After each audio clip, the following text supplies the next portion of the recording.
Hi guys, welcome back to my channel. If you're new here, my name is Debbie and I love sharing tips on how to save time and money. Well, after the grocery hauls that I've posted so far, I've been getting comments from you guys and it really inspired me to start this video. What you guys have been asking me is, what do I mean by taking my groceries and stretching them to the max? And that's really a great question. What I mean by it is I'm on a tight grocery budget of $180 a week, as you've seen from my meal planning videos. And what I do is I'll make one healthy meal for my family.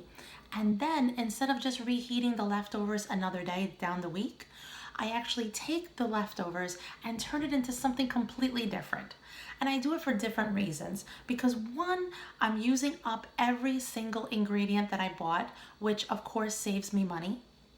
Two, the second meal is already half done because I'm using the leftovers from the first meal, which saves me time. And three, because my kids are just like typical kids and they don't like vegetables.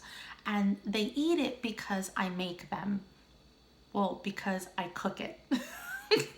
I wish I could make them, but because I cook it.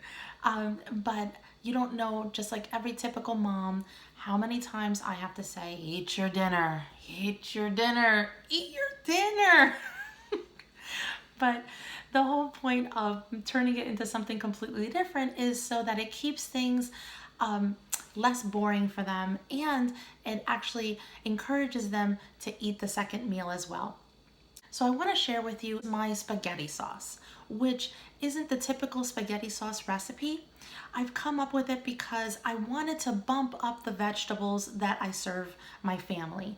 And so what better way to do it than to incorporate it into a spaghetti sauce?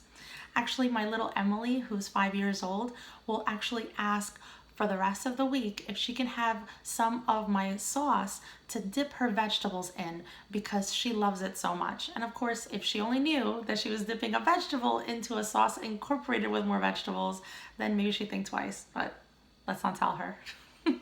Anyway, let me show you how I do it. So first, you preheat your oven to 375 degrees. When I make this sauce, I make sure to use any extra vegetables that I have on hand. Today, I only have carrots, but I've added peppers, zucchini, and even spinach along with the carrots. So first, I'm starting off by scrubbing the carrots.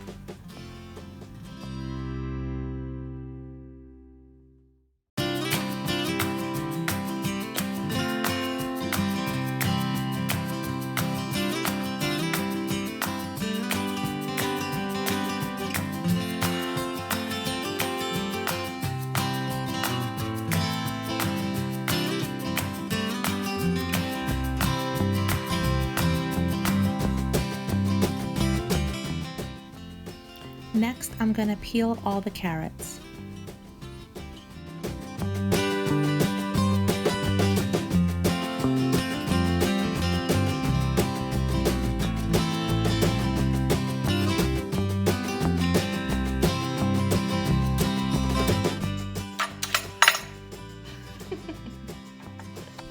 You've just witnessed Emily's first YouTube debut.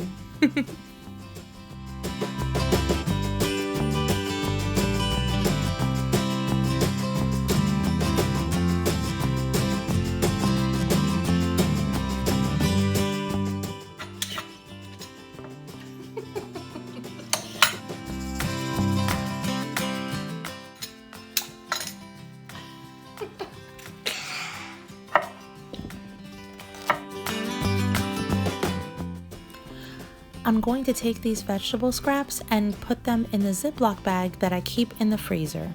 Once the Ziploc bag is full, I take the scraps and put them in my crock pot and just add water, and it makes the most delicious vegetable stock that I can use in a future recipe.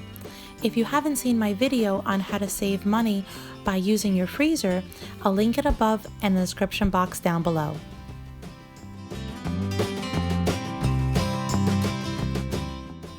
I'm going to give these onions just a rough chop into big chunks.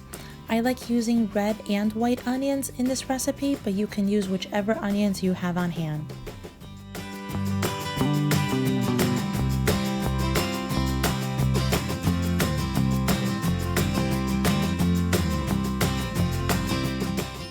So now it's time to roast the garlic.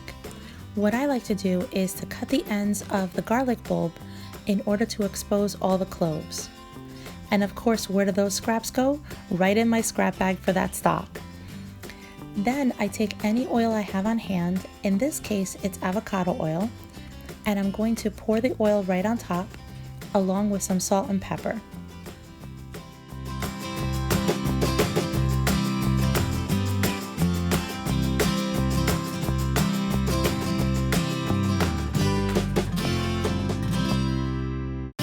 And now you want to take that aluminum foil and wrap it really tight around that bulb.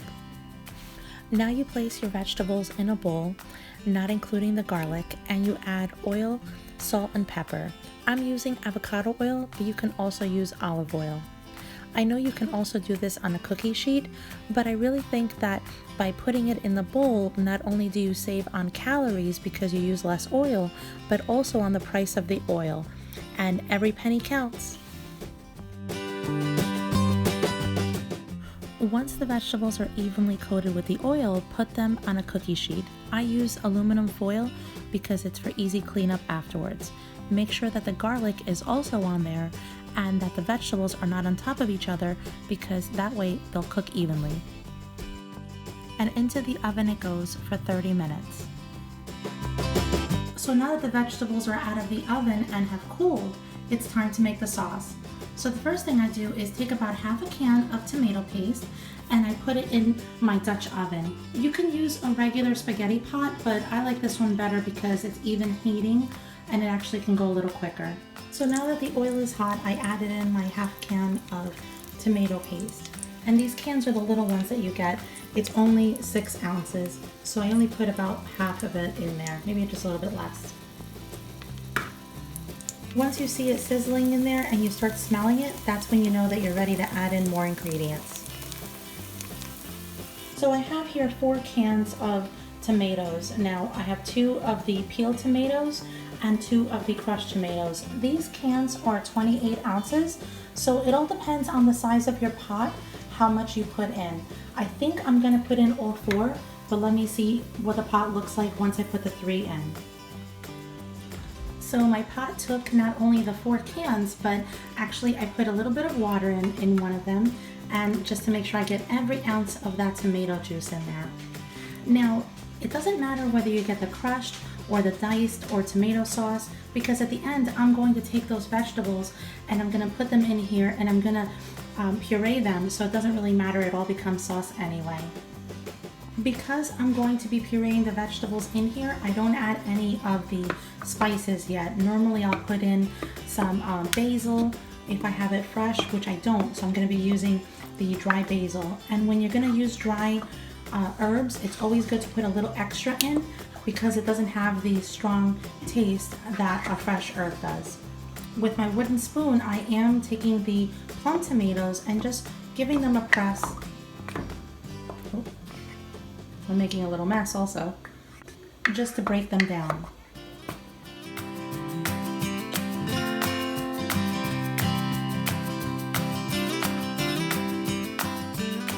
So now that the vegetables have cooled, it's time to add them to the sauce.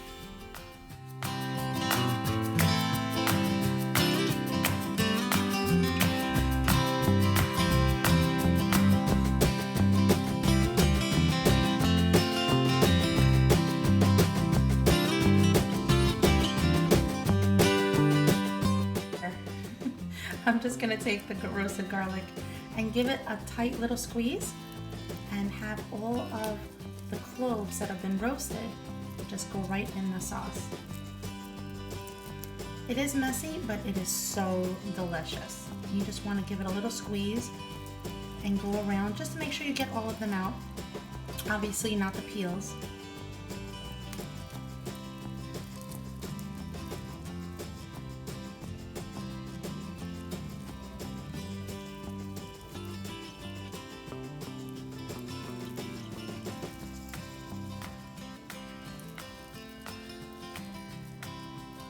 There we go. And now I just give it a stir and let the ingredients cook for just a few minutes.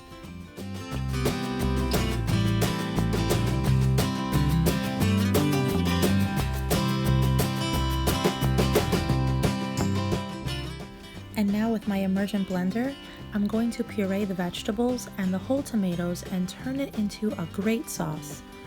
Having an immersion blender makes things so much easier, but if you don't have one, don't worry.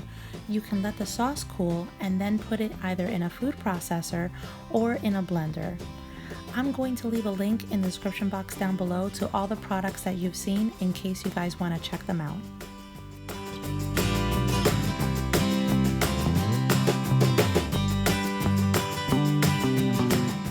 Now that the vegetables and the tomatoes have been pureed, I can add in the basil and then add in the honey. I use it just to cut the acidity of the tomatoes. I just asked Emily if she likes it, and what'd you say, Emily? It's good. It's good? Actually, I think she said so good. So now I'm done. And it's that simple. Have you ever snuck vegetables into any of your recipes? Please let me know in the comment section down below. I'm going to take that spaghetti sauce this week and I'm going to incorporate it into my stuffed peppers, and then later on down the week I'm going to make baked ziti.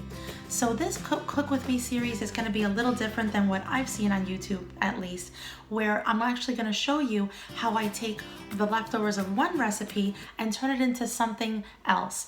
And this week, fingers crossed, I'm gonna take leftovers and turn it into 2 other recipes, and I'll share that with you in a few days. Well, I hope you liked this video and found it helpful. If you did, please click the like button, share it with your friends. Don't forget to subscribe and to click on that bell. Talk to you soon. Bye.